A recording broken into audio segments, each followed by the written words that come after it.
بسم الله الرحمن الرحيم والمرسلات عرفا فالعاصفات عصفا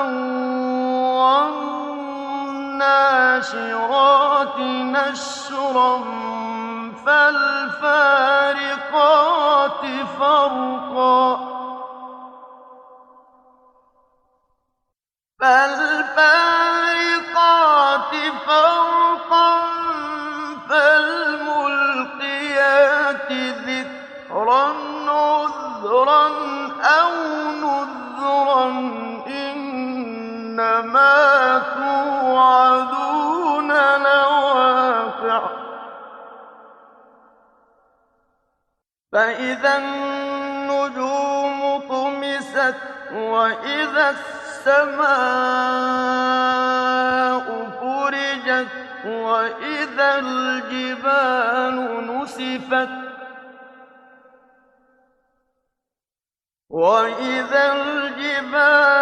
نسفت وإذا الرسل أقتت لأي يوم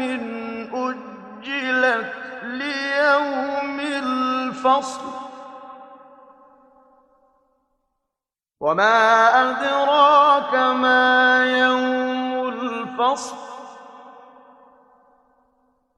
ويل يومئذ للمكذبين ألم نهلك الأولين ثم نتبعهم الآخرين كذلك نفعل بالمجرمين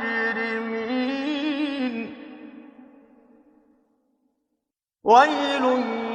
يومئذ للمكذبين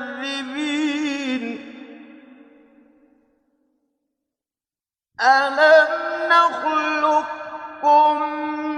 من ماء مهين فجعلناه في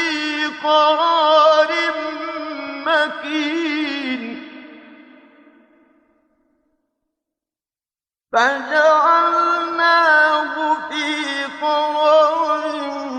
مكين إلى قدر معلوم فقدرنا فنعم القادرون ويل يومئذ للمكذبين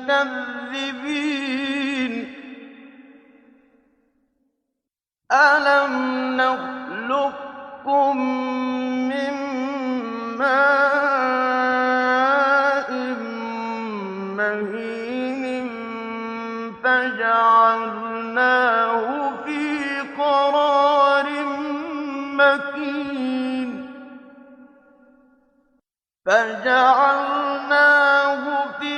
قرار مكين إلى قدر معلوم فقدرنا فنعم القادرون ويل يومئذ للمكذبين ألم نجعل الأرض كفاة أحياء وأمواتا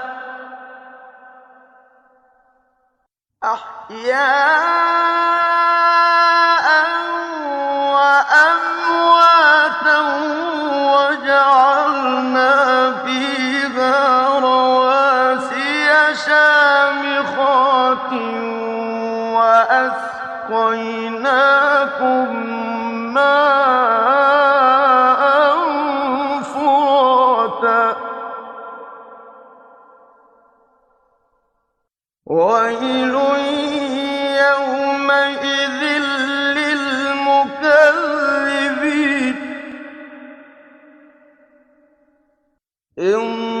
انطلقوا إلى ما كنتم به تكذبون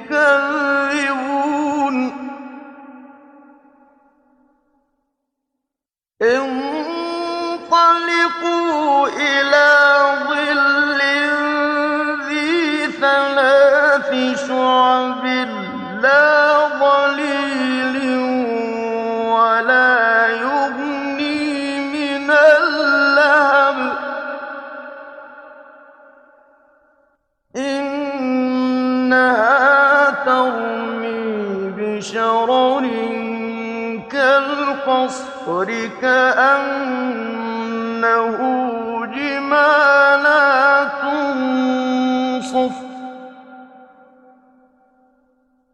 ويل يومئذ للمكذبين هذا يوم لا ينطقون ولا يؤذن لهم فيعتذرون ويل يومئذ للمكذبين هذا يوم الفصل جمعناكم والأولين فإن كان لكم كيد فكيدون ويل يومئذ للمكذبين إن المتقين في ظلال وعيون وفواكه مما يشتهون كلوا واشربوا هنيئا بما كنتم تعملون إنا كذلك نجزي المحسنين كلوا وتمتعوا قليلا إنكم مجرمون ويل يومئذ للمكذبين وإذا قيل لهم اركعوا لا يركعون ويل يومئذ للمكذبين فبأي حديث بعده يؤمنون بسم الله